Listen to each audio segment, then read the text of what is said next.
Hello friends, அனைவருக்கும் வணக்கம். இந்த வீடியோவில் நம்ம என்ன பார்க்க போகிறோம் அப்படின்னா, டெஸ்ட் 3க்கான ஆன்சர் கீ பார்க்கலாம்.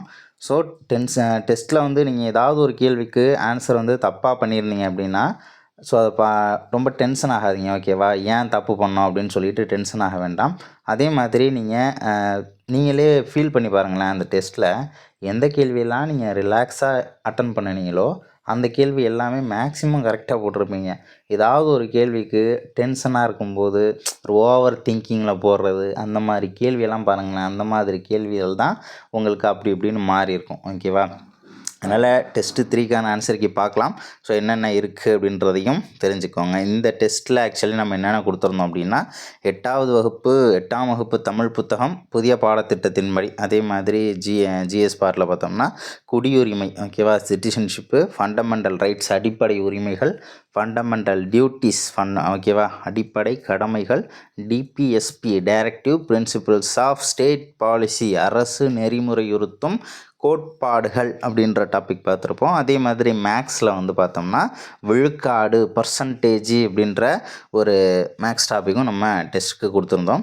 ஸோ இதில் என்னென்ன நீங்கள் எடுக்க போகிறீங்க அப்படின்றதையும் பார்க்கலாம். இன்றைக்கி ஒரு லைன் ஒன்று தெரிஞ்சுக்கோங்க. உன் கையில் படிந்திருக்கும் பேனாக்கரைகள் உன் வாழ்க்கையை பிரதிபலிக்கும் எதிர்காலத்தில் அப்படின்னா 20 வருஷமோ 30 வருஷமோ கிடையாது, ஓகேவா? நாளை அடுத்த வாரம் கூட நமக்கு என்ன தான் எதிர்காலம்தான், ஓகேவா? அதனால் என்றைக்கு வேணாலும் மாறும். ஆக்சுவலி நான் படிச்சுட்டு இருக்கும்போது இந்த டைலாக் என்னோடய நோட்டில் எழுதி வச்சுருப்பேன். இந்த டைலாக் எனக்கு ரொம்ப பிடிச்சது. ரொம்ப நேரம் உட்காந்து ஒரு நாள் யோசித்து நம்ம படிக்கிறோமே, நம்மளால் பாஸ் பண்ண முடியுமா முடியாதான்னு எல்லாருக்கும் வர டவுட்டு தானே, எனக்கும் வந்துச்சு. எனி டைமாக நம்மளும் மோட்டிவேஷனாகவே இருக்க முடியும்?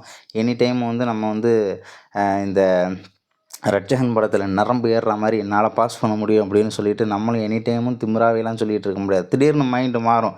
அதுவுமே தமிழ் புத்தகத்தில் கொடுத்துருப்பாங்களே, 90 நிமிடத்திற்கு ஒரு முறை மனநிலை மாறும் அப்படின்னு சொல்லிட்டு அந்த டேட்டாவே நம்ம புக்கில் கூட சொல்லியிருப்பாங்க. அந்த மாதிரி இருக்கும்போது ஒரு நாள் உட்காந்து நோட்ஸ் எடுத்துகிட்டு இருக்கும்போது என் கையை பார்த்தேன், நிறைய பேனா. ஏன்னா நான் படிச்சுட்டு இருக்கும்போது என் கையில் டெய்லியுமே பேனாக்கரை இருந்துக்கிட்டே இருக்கும், ஓகேவா? அந்த மாதிரி அதுக்குன்னு சும்மா எடுத்து கிறுக்கிக்கக்கூடாது. எழுதி ஏதோ டைமில் அப்படி யோசிச்சிருப்போம், அப்போது பேனா வந்து லைட்டாக கையில் போடும். ஸோ அந்த மாதிரி பேனாக்கரைகள் நிறையாவே இருக்கும். ஸோ அப்போ எழுதின ஒரு டைலாக்கு கிடையாது, சும்மா ஒரு மோட்டிவேஷன் லைன் தான். ஸோ உங்களையும் இது கடந்து போகும் அப்படின்னு சொல்லிக்கிறேன். ஸோ இதில் ஃபஸ்ட் கொஸ்டின் பார்க்கலாம். கிராம பஞ்சாயத்து ஏற்படுத்துதல் என்பதனை கூறும் சரத்து எது? சரத்து 40. டிபிஎஸ்பியில் நம்ம ஆல்ரெடி ஷார்ட்கட்டு போட்டாச்சு. 36லேருந்து 51 வரைக்கும் எந்தெந்த ஆர்டிகிள்ஸு எந்தெந்த விஷயத்தை பற்றி பேசுது, என்னென்ன விஷயங்களை சொல்லுது அப்படின்றதெல்லாம் நம்ம பார்த்துருப்போம். அதனால் அந்த ஷார்ட்கட் பார்த்துருந்தீங்கன்னா இதில் எதுவுமே மிஸ் பண்ணியிருக்க மாட்டீங்கன்றதை நான் முழுசாக நம்புகிறேன். கிராம பஞ்சாயத்து ஏற்படுத்துதல் என்பதனை கூறும் சரத்து 40. குடியுரிமை சட்டம் இயற்றப்பட்ட ஆண்டு அப்படின்னா 1955, ஓகேவா? 1955 குடியுரிமை சட்டம் இயற்றப்பட்டது. குடியுரிமையை இழப்பதற்கான மற்றும் பெறுவதற்கான வழிகள் அப்படின்னு பார்த்தோம்னா, இழப்பதற்கான வழிகள் ஒரு 3 இருக்குது, ஓகேவா? தானாக முன்வந்து குடியுரிமை வேணாம் அப்படின்னு சொல்கிறது, இன்னொன்று கட்டாயமாக முடிவுக்கு வருவது, அதே மாதிரி தானாக முடிவுக்கு வருதல் அப்படின்னு சொல்லிட்டு மொத்தம் 3 டைப் இருக்குது. அதே மாதிரி பெறுவதற்கான வழிகள் 5 இருக்குது. ஸோ இந்த மாதிரி கொஷின்ஸ் டிஎன்பிசியில் கேட்பாங்க. ஃபஸ்ட்டு பெறுவதற்கான வழிகள் 5,3ன்னு கொடுத்துருவாங்க. ஆனால் ஃபஸ்ட்டு என்னது நமக்கு கொஸ்டினில் அப்படின்னா குடியுரிமை இழப்பதற்கானது, அடுத்தது பெறுவதற்கானது. அப்போ 3,5 அப்படிங்கிறது இங்கே ஆன்சரு. அதுக்கப்புறம் வெளிநாடு வாழ் இந்தியர் தினம் நமக்கு தெரியும். காந்தி தென்னாப்பிரிக்காவில் இருந்திருப்பார். 1893 தென்னாப்பிரிக்கா போயிருப்பார், ஓகேவா? ஸோ அந்த டைமில் அங்கே இருக்கும்போது அங்கே ஒரு நிகழ்வு நடந்திருக்கும் இல்லையா? அந்த பிரிட்டோரியா அப்படின்ற பகுதிக்கு ரயிலில் போகும்போது சில இதெல்லாம் நடந்திருக்கும். ஸோ அந்த பிரச்சனை எல்லாத்தையும் ஃபேஸ் பண்ணிவிட்டு நமக்கு எப்போ ரிட்டன் இங்கே இந்தியாவுக்கு வந்தார்னா 1915 வந்திருப்பார், ஜனவரி மாதம் 9, ஓகேவா? அந்த நாளை தான் வெளிநாடு வாழ் இந்தியர் தினம் அப்படின்னு சொல்லிட்டு நம்ம என்ன பண்ணுறோம், நம்ம நாட்டில் அதை செலிப்ரேட் பண்ணுறோம். அதே மாதிரி இந்த வெளிநாடு வாழ் இந்தியர் தினம் 2 ஆண்டுகளுக்கு ஒரு முறை வெளியுறவுத்துறை அமைச்சகத்தால் கொண்டாடப்படுகிறது அப்படின்றதையும் தெரிஞ்சுக்கோங்க. 2 years once, ஓகேவா? அடுத்தது பாண்டிச்சேரி எப்போது இந்தியாவுடன் இணைந்தது அப்படின்னா, ஃபஸ்ட் ஆன்சர் பாருங்களேன், 1954, 1962, அடுத்த ஆப்ஷன் 1961, 4வது ஆப்ஷன் 1969. ஃபஸ்ட் ஆப்ஷன் 1954னா ஃப்ரான்ஸ் வந்து பாண்டிச்சேரியை நீங்கள் வச்சுக்கோங்கன்னு சொல்லிட்டு நம்மள்கிட்ட கொடுத்துட்டு போன வருஷம் 1954. நம்ம அப்படியே என்ன பண்ண முடியாது, இந்தியா கூட இணைச்சிக்க முடியாது இல்லையா, அதுக்குன்னு ஒரு சட்டங்கள்லாம் போட்டு தான் நம்ம இணைச்சிக்க முடியும். 1962 என்ன பண்ணுறோம், நம்ம 14வது சட்ட திருத்தம் போட்டு என்ன பண்ணுறோம், பாண்டிச்சேரியை நம்ம இந்தியா கூட இணைச்சிக்கிறோம். அடுத்தது என்னென்னா, தீண்டாமை ஒழிப்பு என்பது பற்றி கூறும் சரத்து எது அப்படின்னா சரத்து 17. சரத்து 14 என்னன்றது தெரியும், சட்டத்தின் முன் அனைவரும் சமம் அப்படிங்கிறது. அதே மாதிரி சரத்து 15 அப்படின்னா இனம், மொழி, பிறப்பிடம் இந்த அடிப்படையில் பாகுபாடு காட்டக்கூடாது அப்படின்றத சொல்லக்கூடிய ஒரு ஆர்டிக்கிள். ஸோ அடுத்தது சரத்து 18 அப்படின்னா பட்டங்கள் துறப்பு. ஒரு மனுஷன் வந்து இராணுவத்தில் எதுவும் பட்டங்கள் வாங்கியிருந்தால் அதை வச்சுக்கலாம். அதே மாதிரி கல்வியில் ஏதாவது பட்டங்கள் வாங்கியிருந்தால் அதையும் வச்சுக்கலாம். அதை தாண்டி சாதி பட்டங்கள்லாம் வச்சுக்கக்கூடாது அப்படின்னு சொல்லக்கூடிய முக்கியமான ஒரு ஆர்டிக்கிள் 18. தீண்டாமை ஒழிப்பு அப்படிங்கிறது சரத்து 17. கொத்தடிமை முறையை தடுத்தல் என்பது பற்றி கூறும் சரத்து எது அப்படின்னா இப்போ சரத்து 23 தான் நமக்கு கரெக்டு, ஓகேவா. சரத்து 23 தான் கொத்தடிமை முறையை தடுத்தல் என்பதை பற்றி கூறுகிறது. ஏன்னா சரத்து 24 குழந்தை தொழிலாளர்களுக்கு உள்ளது. சரத்து 25, 20லாம் நமக்கு பின்னாடி வருது, ஓகேவா. அதாவது எந்த மதத்தையும் பரப்பலாம், எந்த மதத்தையும் ஏற்கலாம், ஏற்காமலும் இருக்கலாம் அப்படின்னு சொல்லக்கூடிய ஆர்டிகிள் 25 தெரியும். ஸோ தடுப்பு காவல் அப்படின்றதெல்லாம் 20 நமக்கு தெரியும். கொத்தடிமை முறை அப்படிங்கிறது 23. சொத்துரிமை டேஸ் ஆவது சட்ட திருத்தத்தின்படி அடிப்படை உரிமையிலிருந்து நீக்கப்பட்டது, ஓகேவா. எந்த வருஷம் நீக்கப்பட்டது அப்படின்னா 1978ஆம் ஆண்டு நீக்கப்பட்டது. 44வது சட்ட திருத்தத்தின்படி 1978ஆம் ஆண்டு நீக்கப்பட்டது. சரி, தற்போது அது எங்கே இருக்குது அப்படின்னா 12வது பகுதி, ஓகேவா. பகுதி 12ல் 300A அப்படின்னு சொல்லிட்டு ஒரு சாதாரண உரிமையாக உள்ளது அப்படின்றதையும் தெரிஞ்சுக்கோங்க. ஸோ அடுத்தது மக்கள் நல அரசு என்பதனை பற்றி கூறும் சரத்து எது. இது டிபிஎஸ்பியில் வர்றது, ஓகேவா. நான் சொல்லியிருப்பேன், ஏ அப்படின்னா ஆல் கவர்மெண்ட்டு, பினா பேஸ்மெண்ட்டு, சினா கேரிங் அப்படின்னு சொல்லியிருப்பேன். கேரிங்னா நலம் பேணுதல்னு சொல்லுவாங்க இல்லையா. ஸோ இந்த மாதிரி 36, 37, 38 மக்கள் மேலே நலமாக இருக்கணும் அரசாங்கம் அப்படிங்கிற அடிப்படையில் இந்த ஆன்சர் கரெக்ட். சரத்து 38 மக்கள் நல அரசு அப்படிங்கிற ஒரு விஷயத்த சொல்லுது. அடுத்தது பசுவதை தடுப்பு என்பது பற்றி கூறும் சரத்து எது அப்படின்னா 48. டைரெக்டாக நம்ம ஷார்ட்கட்டு ABCDEFGH. ஸோ அந்த வரிசையில் எம்முக்கு வந்து பார்த்தோம்னா மாடு அப்படின்னே ஒரு ஷார்ட்கட்டே இருந்திருக்கும், ஓகேவா. அது 48. பசுவதை தடுப்பு, சுற்றுச்சூழல் பாதுகாப்பு எல்லாமே எதில் வரும் அப்படின்னா சரத்து 48. அடுத்தது என்னென்னா, உச்சநீதிமன்றம் மற்றும் உயர்நீதிமன்றங்கள் எத்தனை வகையான பேராணைகளை வெளியிடும் அதிகாரங்களை கொண்டுள்ளது அப்படின்னா நமக்கு மொத்தம் 5 வகையான பேராணைகள் இருக்குது. ஹேபியஸ் கார்பஸில் ஆரம்பித்து மேண்டமஸ் வரைக்கும் இருக்கு இல்லையா. மொத்தம் 5 வகையான பேராணைகள் அப்படின்றது உச்சநீதிமன்றமும் வெளியிட முடியும், உயர்நீதிமன்றமும் வெளியிட முடியும். சரி, எந்த ஆர்டிக்கிளை யூஸ் பண்ணி வெளியிடுவாங்க அப்படின்னா உச்சநீதிமன்றம் ஆர்டிகிள் 32 அப்படிங்கிற ஒரு ஆர்டிகிளை யூஸ் பண்ணி வெளியிடுவாங்க. அதுவே உயர்நீதிமன்றம் அப்படின்னா 226 அப்படிங்கிற ஆர்டிகிளை யூஸ் பண்ணி பேராணைகளை வெளியிடுவாங்க. அந்த ஆர்டிகிள் 32 தான் வந்து பார்த்தோம்னா அம்பேத்கர் அவர்களால் இதயம் மற்றும் ஆன்மா என விவரிக்கப்பட்ட ஒரு சரத்து, ஓகேவா. ஆர்டிகிள் 32 இது ரொம்ப முக்கியமான ஒரு கொஸ்டின். ஸோ அடுத்தது பாருங்கள், அரசு நெறிமுறையுறுத்தும் கோட்பாடுகள் என்பது எந்த நாட்டிலிருந்து பெறப்பட்டது அப்படின்னா DPSP, directive principles of state policy அப்படிங்கிற இந்த ஒரு விஷயம் எந்த நாட்டிலிருந்து எடுக்கப்பட்டது அப்படின்னா அயர்லாந்து நாட்டிலிருந்து பெறப்பட்டது. அயர்லாந்து நாட்டிலேருந்து தான் என்ன பண்ணியிருக்கோம், டிபிஎஸ்பி எடுத்திருக்கோம். அதே மாதிரி இப்போ ஒற்றை குடியுரிமை இந்தியாவில் பின்பற்றப்படுது, அது பிரிட்டன்லேருந்து எடுத்திருக்கோம். கனடாவிலேருந்து பார்த்தோம்னா நம்ம எப்படி சொல்கிறது, பொதுப்பட்டியல் கனடா தான். புத்தகத்தில் ஆஸ்திரேலியான்னு கொடுத்துருந்தாலும் கனடாவிலிருந்து எடுக்கப்பட்டது பொதுப்பட்டியல். ஸோ அதேமாதிரி அமெரிக்காவன் அப்படின்னு பார்க்கும்போது பதவி நீக்க தீர்மானம், குடியரசுத் தலைவர், துணை குடியரசுத் தலைவர், ஸோ இவங்கெல்லாம் இருக்காங்க இல்லையா. ஸோ இவங்க மேலே பதவி நீக்க தீர்மானம் கொண்டு வரக்கூடிய முறை அமெரிக்காவிலிருந்து பெறப்பட்டது. அடிப்படை உரிமைகள் அமெரிக்காவிலேருந்து தான் எடுத்திருப்போம், ஓகேவா. ஸோ இதுக்கு ஆன்சர் அயர்லாந்து. அடுத்தது அரசு நெறிமுறையுறுத்தும் கோட்பாடுகள் கீழ்கண்ட எந்த கொள்கையை கொண்டிருக்கவில்லை அப்படின்றதையும் தெரிஞ்சுக்கோங்க. இந்த டிபிஎஸ்பியோட பேஸ் என்ன அப்படின்னா ஒரு 3 தத்துவங்களை பேஸ் பண்ணி தான் இருக்கும். ஒன்று சமதர்மம், இன்னொன்று காந்தியம், 3வது தாராள அறிவு சார்ந்தவை அப்படின்னு சொல்லியிருப்பாங்க, ஓகேவா. சோசியோ காந்தியன் இன்டலெக்சுவல் அப்படின்னு சொல்லுவாங்க. ஓகேவா? சமதர்மம், காந்தியம், தாராள அறிவு சார்ந்தவை அப்படின்ற 3 கூறுகளை அடிப்படையாக கொண்டு இந்த டிபிஎஸ்பி அப்படிங்கிறது உருவாக்கப்பட்டிருக்கும். ஸோ இதில் சகோதரத்துவம் அப்படின்றது வராது. ஸோ அடுத்த கொஷின் பார்க்கலாம். 14வது கேள்வி. குடியுரிமை சட்டம் எத்தனை முறை திருத்தப்பட்டுள்ளதுன்னா புத்தகத்தில் 8 கொடுத்துருப்பாங்க. ஆனால் கடைசியாக ஒன்று திருத்தியிருப்பாங்க. அதனால் மொத்தம் சேர்த்து 9. அடுத்தது சிவிஸ் என்பது எம்மொழி சொல். ஓகேவா? இந்த கொஷின் நான் வந்து எடுத்திருப்பேன். ஏன்னா 15வது கொஷின் மட்டும் 2 டைம் இருந்துச்சு. ஸோ அதனால் இந்த கொஷினை எடுக்கலாம் அப்படின்னு சொல்லிட்டு பார்த்தேன். சரி, இது ஆன்சர் கீ தானே. ஓகேவா? நம்ம கொஷின் பேப்பரில் கொடுத்தது எதிரி நாட்டுடன் வணிகம் செய்தல் மட்டும்தான் கொடுத்துருவோம். இருந்தாலும் இதை எனக்கு எடுக்கிறதுக்கு மனசு வரல. இதையும் என்ன நீங்கள் தெரிஞ்சுக்கோங்க. சிவிஸ் என்பது எந்த மொழி சொல் அப்படின்னா லத்தீன் மொழி சொல். சிவிஸ் அப்படின்னா நகர அரசில் வசிப்பவர் அப்படிங்கிறது அதனுடைய பொருள்.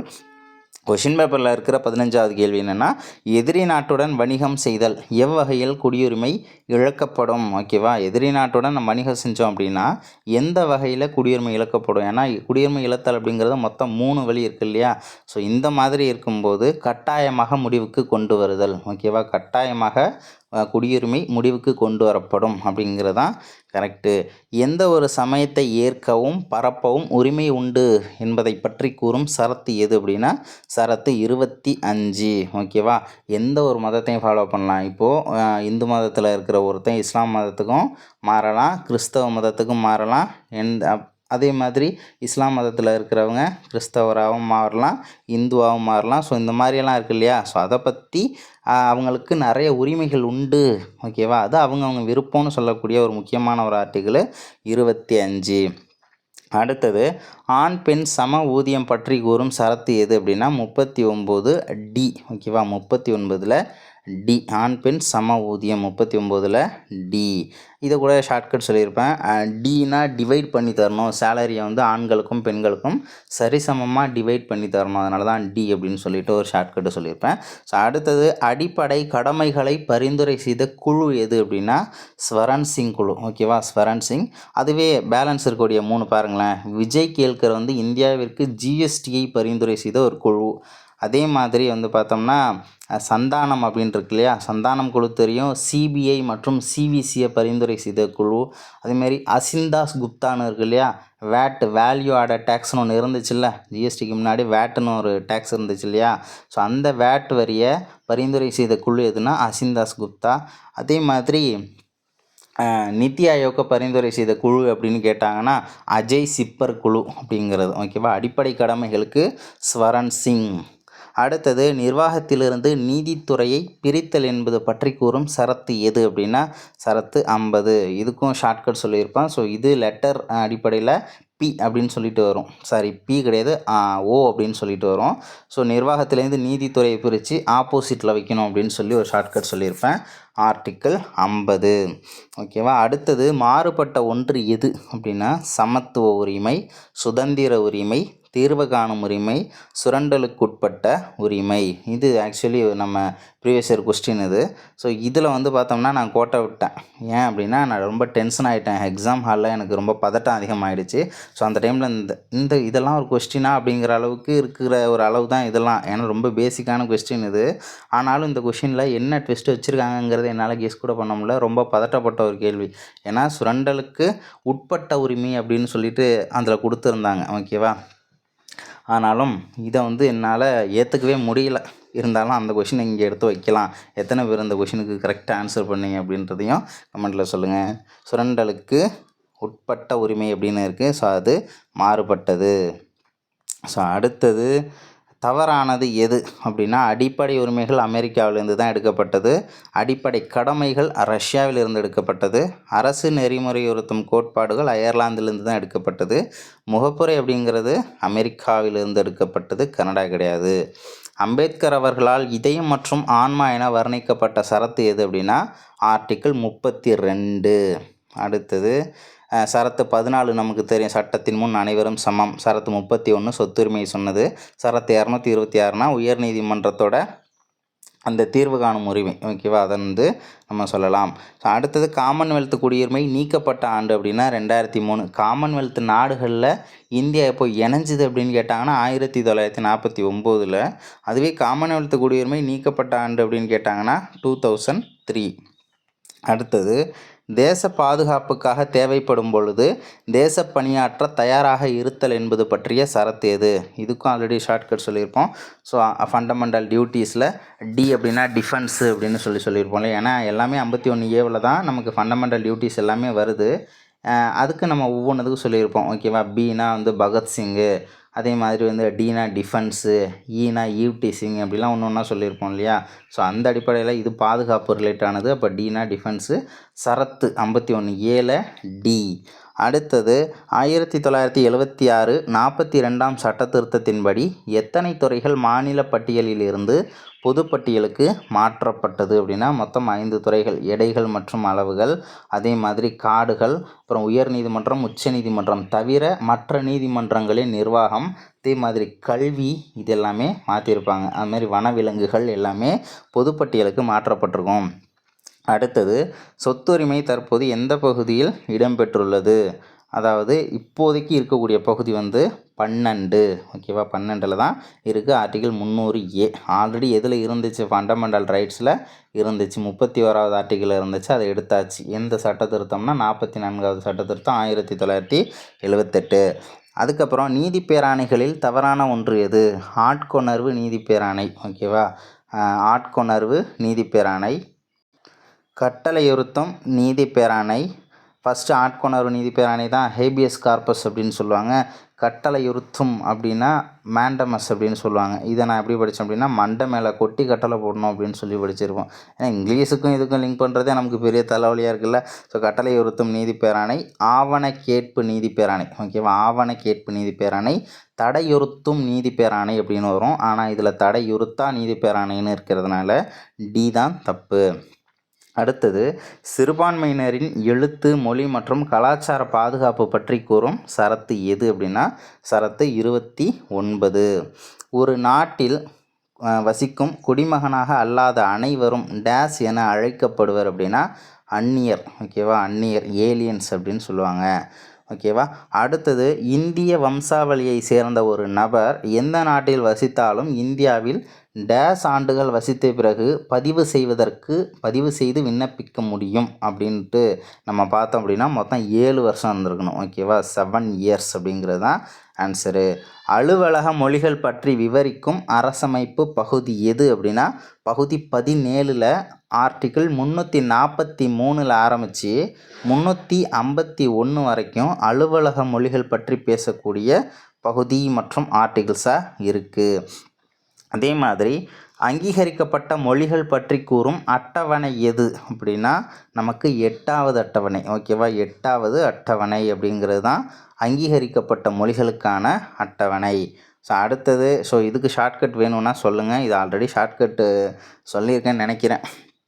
அடுத்தது இந்தியாவில் முதன்முறையாக எந்த மாநிலத்தில் குடியரசுத் தலைவர் ஆட்சி நடைமுறைப்படுத்தப்பட்டது அப்படின்னா பஞ்சாப் தான் ஓகேவா? பஞ்சாபில் தான் குடியரசுத் தலைவரோட ஆட்சி அதிகபட்சம். எந்த மாநிலம் அப்படின்னா அதுவும் பஞ்சாப் தான். ஏன்னா அங்கே சீக்கியர்களுடைய இது நடந்துக்கிட்டே இருக்கும், வன்முறை அதிகமாக நடந்திருக்கும். ஸோ அதனால் பஞ்சாபில் அதிக டைம் கொண்டுட்டு வந்திருப்பாங்க. அடுத்தது பார்க்கும்போது கேரளான்னு நமக்கு ஆன்சர்.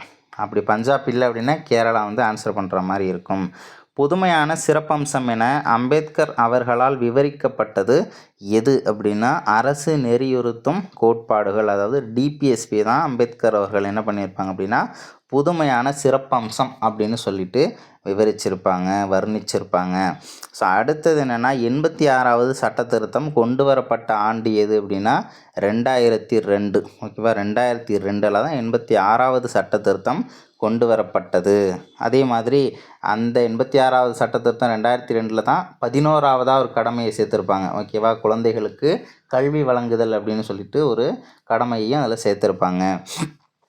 இந்திய அரசமைப்பு தற்போது எத்தனை கடமைகளை குடிமக்களுக்காக வரையறுத்துள்ளது அப்படின்னா மொத்தம் 11. ஆல்ரெடி இருந்தது 10, அதுக்கப்புறம் இணைச்சது 1 இணைச்சிருப்பாங்க, மொத்தம் 11. அந்த 11வது கடமை 86வது சட்ட திருத்தம் 2002.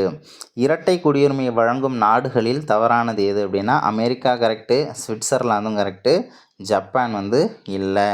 இந்தியாவின் மகாசாசனம் என அழைக்கப்படும் அரசமைப்பு பகுதி டேஸ் ஆகும் அப்படின்னா பகுதி 3. ஓகேவா, பார்ட் 3 தான் வந்து இந்தியாவின் மகாசாசனம் அப்படின்னு சொல்லியிருப்பாங்க. மாக்னா கார்ட்டா அப்படின்னு சொல்லுவாங்க, மகாசாசனம் அப்படின்னு சொல்லி பகுதி 3 சொல்லுவாங்க. ஏன் அப்படி சொல்கிறாங்கன்னா பகுதி 3ன்றது எது, ஃபண்டமெண்டல் ரைட்ஸ். ஓகேவா, அதனால் அப்படி சொல்கிறாங்க. முதலில் இந்திய அரசமைப்பு குடிமக்களுக்கு டேஸ் அடிப்படை உரிமைகளை வழங்கியது அப்படின்னா மொத்தம் 7 வகையான அடிப்படை உரிமைகளை வழங்கியது. ஓகேவா, ஸோ அடுத்தது தொடக்க கல்வி பெறும் உரிமை என்பது பற்றி கூறும் பிரிவு எது அப்படின்னா ஆர்டிக்கிள் 21A. ஓகேவா, பிரிவு 21A. ஸோ இந்த பிரிவு 21A அப்படிங்கிறது எந்த சட்ட திருத்தத்தின் மூலமாக கொண்டு வரப்பட்டது அப்படின்னா 86வது சட்ட திருத்தம் 2002. ஸோ அடுத்த ஒன்று மேக்ஸு 40 பைசா என்பது 2 ரூபாயில் எத்தனை சதவிகிதம் அப்படின்னா 20%. ஓகேவா, ஏன்னா நமக்கு தெரியும் 2 ரூபானா மொத்தம் எவ்வளோ 200 பைசா. அப்போது 40 பைசா டிவைடட் பை 200 பைசான்ட்டு 100 போட்டிங்கன்னா உங்களுக்கு ஆன்சரு. அதே மாதிரி ஒரு இயந்திரத்தின் தற்போதைய மதிப்பு 50,000 கொடுத்துருக்காங்க. இதோட மதிப்பு ஒவ்வொரு ஆண்டும் 10% குறைந்தால் 3 ஆண்டுகளுக்கு பின்னர் இதன் மதிப்பு என்ன அப்படின்னா, ஸோ இப்போ 2025 50,000 இருக்குது அப்படின்னா வருஷம் வருஷம் 10% குறையுது. ஓகேவா, அப்போ என்ன பண்ணணும் 90/100, ஏன்னா 10% குறையுதுல, அதனால் 100லேருந்து 10 கழிச்சு 90/100 இன்ட்டு 90/100 3 வருஷம் சொல்லியிருக்காங்க. அதனால் 3 டைம் 90/100 போட்டு எல்லாத்தையும் அடிச்சிங்க அப்படின்னா ஆன்சர் 36,450. 2013 இதுவும் அதே லாஜிக் தான். ஒரு நகரத்தோட மக்கள் தொகை 1,25,000 அப்படின்னு கொடுத்துருக்காங்க இல்லையா. ஸோ 43வது கொஷினுக்கு ஆன்சரு அதே தான், பி ஆன்சர். அடுத்தது 44. 4 லிட்டர் கரைசலில் 20% தூய அமிலம் உள்ளது எனில் அமிலத்தின் லிட்டர் அளவு காண்க அப்படின்னு சொல்லியிருக்காங்க. 1.6 லிட்டர். ஸோ அடுத்தது ஒரு மாணவன் ஒரு எண்ணை 5/3 பெருக்குவதற்கு பதிலாக 3/5 அப்படின்னு சொல்லிட்டு பெருக்கிட்டார் அப்படின்னா அந்த கணக்கீட்டோட உண்மையான விடைக்கும் தவறான விடைக்கும் இடையில எவ்வளோ வந்து நமக்கு டிஃபர் ஆகுது அப்படின்றதான் இங்கே கேட்டிருக்காங்க. சதவீத பிழை கேட்டிருக்காங்க 64%. ஸோ அடுத்தது எக்ஸின் 10% ஆனது ஒய்யின் 20%க்கு சமம் எனில் XYயோட வேல்யூ என்னன்னு கேட்டிருக்காங்க. 2:1. ஓகேவா, நமக்கு கரெக்டாக போடணும், ஏன்னா 1:2 வைப்பாங்க, 2:1 வைப்பாங்க. நமக்கு சரியாக என்ன கேட்டிருக்காங்களோ திடீர்னு XY ரேஷியோ கேட்கறதுக்கு பதிலாக Y:X அப்படின்னு சொல்லிட்டு கேட்டுருவாங்க. அதுலேயும் உஷாராக இருந்திருக்கணும். Y:X அப்படின்னு கேட்டாங்கன்னா 1:2. இதில் X:Y தானே, அப்போ 2:1. 2 எண்களின் கூடுதல் 2490. ஒரு எண்ணின் 6.5% மற்றொரு எண்ணின் 8.5% சமம் எனில் அந்த எண்கள் 1411, 1079. அதே மாதிரி 48வது கொஷினுக்கு ஆன்சரு 20%. 49வது கொஷின் பாருங்கள், நிறைய பேர் கரெக்டாக போட்டிங்களா தப்பாக போட்டிங்களான்னு தெரியலை. 3.5 சதவீதத்தின் அடிப்படையில் விவரித்தால் டேஷ் அப்படின்னு சொல்லியிருக்காங்க. சதவீதம்னாலே 100 தான். ஓகேவா, சதவீதம்னாலே 100 தான். அப்போ 3.5 இன்ட்டு 100 போட வேண்டியதான். 3.5 டிவைடட் பையில் 1 இருக்கிறதா அர்த்தம். ஓகேவா, அப்போ அது நம்ம போட்டாலும் ஒன்று தான் போடலனாலும் ஒன்று தான். 3.5 இன்ட்டு 100 போடுங்களேன், 2 ஸ்தானம் தள்ளி போயிடுச்சுன்னா 350% அப்படிங்கிறது நமக்கு ஆன்சரு. ஸோ அடுத்தது 125 விட 15% குறைவான எண் 102. என்றென்றும் பிரித்தெழுதுக என்று கூட்டல் என்றும். ஏன்னா என்றும் கூட்டல் என்றும்னு எழுதினோம்னா என்றும் என்றும் அப்படின்னு சொல்லிட்டு மாறிடும். என்று கூட்டல் என்றும். அடுத்தது தழாள் அப்படின்னா தழுவுதல் அப்படிங்கிறது அதனுடைய பொருள். ஓகேவா, அடுத்தது தழுவுதல் ப்ராக்கெட்டுக்குள்ளே பயன்படுத்துதல்னு ஒரு ஆப்ஷனும் கொடுத்துருப்பாங்க. ஓகேவா, தவறான ஒன்று இது. இளமை பெயர்கள் சிங்கக்குருளை, பசு கன்று தான், புலிப்பரல், யானை கன்று அப்படின்னு சொல்லுவாங்க, யானை குட்டின்னு வராது. தவறான ஒன்று எது? புலி உருமும், சிங்கம் முழங்கும், கரடி கத்தும், பசு கதறும். ஓகேவா, பசு கதறும். சி ஆப்ஷன் தப்பு. கடைச்சங்க காலத்தில் தமிழகத்தில் எழுதப்பட்ட எழுத்துக்கள் டேஸ் என அழைக்கப்பட்டன அப்படின்னா கண்ணெழுத்து. ஓகேவா, கண்ணெழுத்துப்படுத்த எண்ணு பல்பொதி அப்படின்னு சொல்லிட்டு ஒரு வார்த்தை கூட சிலப்பதிகாரத்தில் இருக்கும். ஸோ இந்த 55வது கேள்விக்கான ஆன்சர் கண்ணெழுத்து. அடுத்தது தமிழ் எழுத்துகளில் மிக பெரும் சீர்திருத்தத்தை செய்தவர் யார் அப்படின்னா வீரமாமுனிவர். தமிழ் எழுத்துக்களில் மிக பெரும் சீர்திருத்தம் செய்தவர் வீரமாமுனிவர். பெரியார் வந்து மிகப்பெரிய அளவில் செஞ்சிருக்க மாட்டார். ஓகேவா, ஸோ அடுத்தது நெட்டு எழுத்து 7 ஓர் எழுத்து ஒரு மொழி என கூறியவர் அப்படின்னு பார்க்கும்போது நமக்கு தொல்காப்பியர். இந்த மாதிரி கொஷின்லாம் டவுட் வரும், தொல்காப்பியரா நன்னூலாரா. அதனால் தொல்காப்பியர் நன்னூலார் டிஃப்ரென்ஷியேட் பண்ணி படிச்சுக்கோங்க.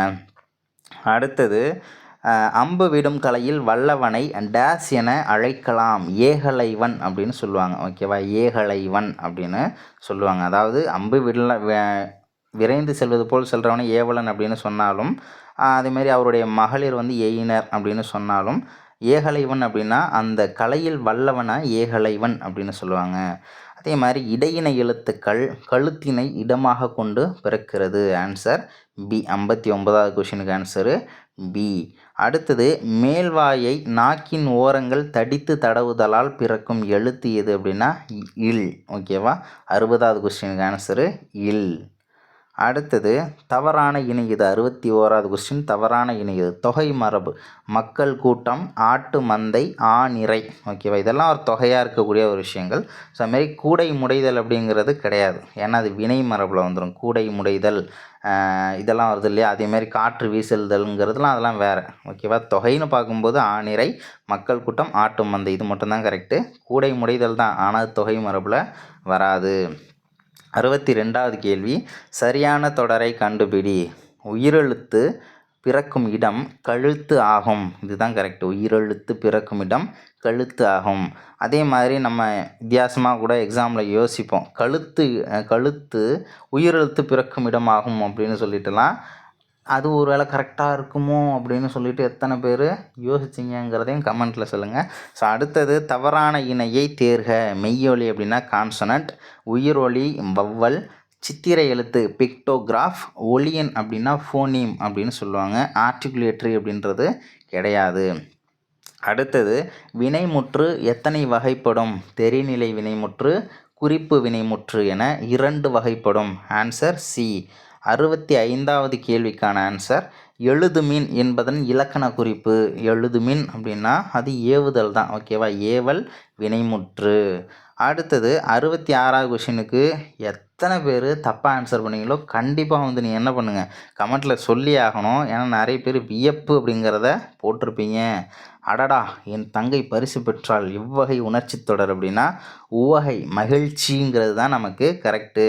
ஆனால் என்ன பண்ணியிருப்போம், நிறைய பேர் வியப்பு, அடடான்னு பார்த்தோன்னே ஆச்சரியம், வியப்பு அப்படின்னு சொல்லிட்டு எத்தனை பேர் கமெண்ட் பண்ணீங்க, எத்தனை பேர் ஆன்சர் பண்ணீங்க அப்படிங்கிறத கமெண்ட்டில் சொல்லிவிடுங்க. அடுத்தது 67வது கொஸ்டின், உறங்கினாள் என்பதன் வேர்ச்சொல்லை தேர்ந்தெடு. உறங்கு அப்படின்றது தான் நமக்கு வேர்ச்சொல். வேர்ச்சொல்னாலே கட்டளையிடுற மாதிரி இருக்கணும். ஓகேவா, படித்தால் படு, படி, படுத்தால் படு, எடுத்தால் எடு. ஓகேவா, ஓடினான் ஓடு அப்படின்றது தான் வரும். ஓகேவா, உறங்கினால் உறங்கு, இதுதான். அதே மாதிரி மாறுபட்ட ஒன்று எது அப்படின்னா அரசியல், அமைச்சியல், ஒளிவியல்லாம் நமக்கு தெரியும். அதில் ஊழியல்கிறது வேற ஒன்று. அடுத்தது பயனில்லாத கலர் நிலத்திற்கு ஒப்பானவர்கள் யார் அப்படின்னா கல்லாதவர். ஓகேவா, கல்லாதவர்கள், படிப்பறிவு இல்லாதவங்க தான் பயனில்லாத கலர் நிலத்திற்கு ஒப்பானவர்கள். அடுத்தது பாடுகின்ற பாடல் என்பதன் இலக்கண குறிப்பு கேட்டிருக்காங்க. பாடுகின்ற கின்று ஆணின்று எல்லாமே இப்போ நடந்துக்கிட்டு இருக்கிறதானே. ஸோ அப்போ நிகழ்கால பெயரெச்சம். ஸோ அடுத்தது உள்ளங்கை நெல்லிக்கனி போல என்ற உவமையின் பொருள். உள்ளங்கையில் நெல்லிக்கனியை வச்சோம்னா எல்லாருக்கும் தெரிகிற மாதிரி வெளிப்படையாக இருக்கு இல்லையா, இப்போ வெளிப்படை தன்மை. அடுத்தது தவறான இணை எது? வெண்பா செப்பலோசை, ஆசிரியப்பா அகவலோசை, வஞ்சிப்பா தூங்கலோசை, கலிப்பா துள்ளல் ஓசை. ஆனால் இன்ப ஓசைன்றது இல்லை. அடுத்தது தவறான இணை எது? பகுத்தறிவு, ரேஷனல், தத்துவம், ஃபிலாசபி. ஞானினா செயின்ட்டு, சீர்திருத்தம் அப்படின்னா ரிஃபார்ம் அப்படின்னு சொல்லுவாங்க, டிரான்ஸ்ஃபார்ம் கிடையாது. ஓகேவா, பி ஆன்சரு தவறு. 74வது கொஸ்டின், நவெல்தோறும் நூல் நயம் போலும் என்ற குறளில் பயின்று வந்துள்ள அணி எது அப்படின்னா போலும் அப்படின்னு வந்துருச்சுனாலே என்ன தான், ஏன்னா போல, புறைய, அன்ன, இன்ன இதெல்லாமே உவமைகளில் வரக்கூடியது தானே. அப்போ இது உவமை அணி. அடுத்தது உவமையை மட்டும் கூறி அதன் மூலம் கூற வந்த கருத்தை உணர வைப்பது டேஸ் அணி ஆகும் அப்படின்னா பிரிது மொழிதல் அணி. ஓகேவா, பிரிது மொழிதல் அணி அப்படின்றத சொல்லியிருப்பாங்க. ஒரு உதாரணத்துக்கு சொல்லணும்னா அதான் சொல்லியிருப்பாங்க, புத்தகத்திலே ஒரு உதாரணம் இருக்கும். பேஷண்ட்டை ஒருத்தர் பார்க்க போகிறாரு, போய் பார்க்கும்போது என்ன சொல்கிறாரு, சுவர் இருந்தால் தானே சித்திரம் வரைய முடியும் அப்படின்னு சொல்லிட்டு போயிடுவார். ஆனால் பேஷண்ட் அதை எப்படி புரிஞ்சுப்பார், நீ நல்லா இருந்தால் தானே உன் குடும்பத்தை காப்பாற்ற முடியும்னு புரிஞ்சுக்கிறாருல்ல. ஸோ அப்போ அவர் சொன்னது உவமை தான், ஆனால் அவங்க புரிஞ்சுக்கிட்டது வேறு. அந்த மாதிரி உவமையை மட்டும் கூறி அதன் மூலம் கூற வந்த கருத்தை உணர வைப்பது பிரிது மொழிதல் அணி.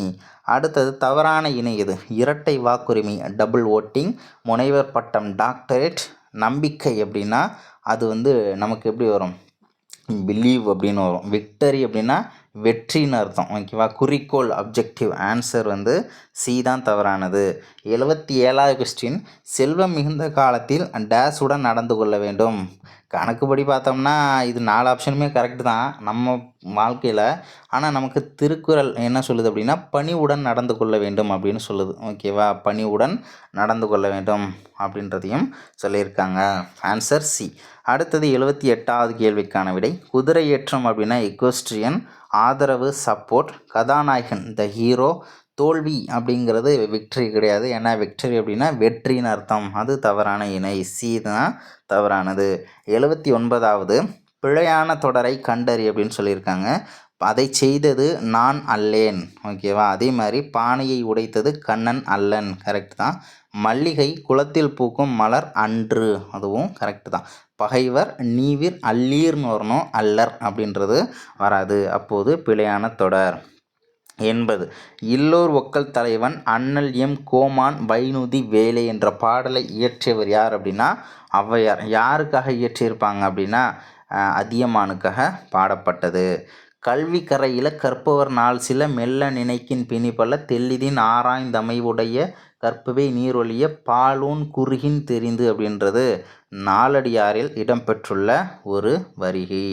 ஸோ 81க்கு ஆன்சர் பி நாலடியார். 82, அன்புடைமை ஆன்ற குடி பிறத்தல் இவ்விரண்டும் பண்புடைமை என்னும் வழக்கு. ஓகேவா?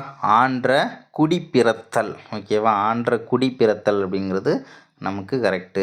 சி தான் ஆன்சரு. 83, காமராசர் பதவியை துறந்தார் என்பது எந்த பொருளில் வந்துள்ளது அப்படின்னா நீத்தல். ஓகேவா? வேணான்னு உதறிட்டு போகிறோம் இல்லையா? ஸோ துறந்துட்டு போகிறார்ல, அது நீத்தல் அப்படின்னு சொல்லுவாங்க. Answer A. 84, அது தயிருக்கு பால் வாங்கினான் என்ற வேற்றுமை எந்த பொருளில் வந்துள்ளது அப்படின்னா ஸோ ஆன்சர் பாருங்கள், பொருட்டு முறை தகுதி அதுவாதல் அப்படின்னு. தயிருக்காக தான் பாலை வாங்கியிருக்கான், அப்போ அதுக்காக தானே வாங்கினான், அப்போ அதுவாதல் அப்படிங்கிறது தான் இங்கே ஆன்சரு.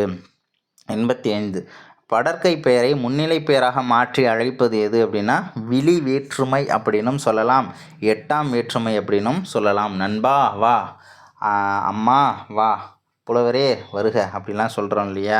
ஸோ அது 8ஆம் வேற்றுமை. ஸோ அடுத்தது, காற்புள்ளி வரும் இடங்களில் தவறானது எது? பொருள்களை எண்ணும் இடங்களில் காற்புள்ளி வரும். ஆமாம் வரும். வினையெச்சங்களுக்கு பின் காற்புள்ளி வரும். ஆமாம் வரும். மேற்கோள் குறிகளுக்கு முன் காற்புள்ளி வரும். வரும் தான். பெயரின் தலைப்பெழுத்தை அடுத்து காற்புள்ளி வரும் அப்படின்னு சொல்லியிருக்காங்க. நம்ம இனிஷியல் போடும்போது புள்ளி தானே வைக்கிறோம், அந்த இடத்துல காற்புள்ளி நம்ம வைக்கிறது இல்லையே, புள்ளி மட்டும்தான் வைப்போம். ஆனால் காற்புள்ளி அங்கே வராது. ஸோ 87வது கொஸ்டின் பார்ப்போம்.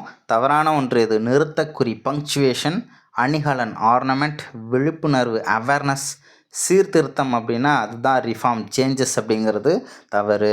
87க்கு ஆன்சர் டி. அடுத்தது 88, குழல் இனிது யாழ் இனிது என்பத மக்கள் மழலை சொல் கேளாதவர் அப்படிங்கிறது திருக்குறள். ஓகேவா? திருக்குறள் தான் கரெக்டு. ஆனால் இது நிறைய டைம் என்னை கன்ஃபியூஸ் பண்ணக்கூடிய ஒரு கொஷின்ங்கிறதுனால இதை எடுத்து இங்கே வச்சேன். ஓகேவா? 89, மலை வீழ் அருவி என்பது டேஸ் வேற்றுமை தொகை. மழை வீழின் அருவி அப்படிங்கிறதான் கரெக்டு. மலை வீழின் அருவி அப்படிங்கிறதான் கரெக்டு. ஸோ 5ஆம் வேற்றுமை தொகை. அடுத்தது, தொடி என்பதன் பொருள். தொடி அப்படின்னா வளையல். அடுத்தது, பனை மரம் என்பதன் இலக்கண குறிப்பு. பனையாகிய மரம் அப்படின்னு சொல்கிறோம். இரு பெயரொட்டு பண்புத்தொகை. அடுத்தது, வரைந்த என்பதன் இலக்கண குறிப்பு பெயரெச்சம். ஏன்னா வரைந்த மாணவன், வரைந்த ஓவியம், வரைந்த படம் இப்படி தான் நம்ம சொல்ல முடியும். ஓகேவா? அப்போ அடுத்து வரக்கூடிய வார்த்தை ஃபுல்லாமே பெயரில் தான் வந்து முடியும். ஏன்னா அது வினையில் நம்ம முடிக்க முடியாது. ஏன்னா வரைந்த ஓடினான்லாம் சொல்ல முடியாது. வரைந்து ஓடினான் அப்படின்னா ஓகேவா? வரைந்தங்கிற வார்த்தைக்கு நம்ம எப்படி அடுத்த வார்த்தை முடிக்க முடியும்னா பெயரை வச்சு தான் முடிக்க முடியும். ஸோ அதனால் 92க்கு பெயரெச்சம் தான் ஆன்சர் பி. 93, இணை சொற்கள் எத்தனை வகைப்படும்?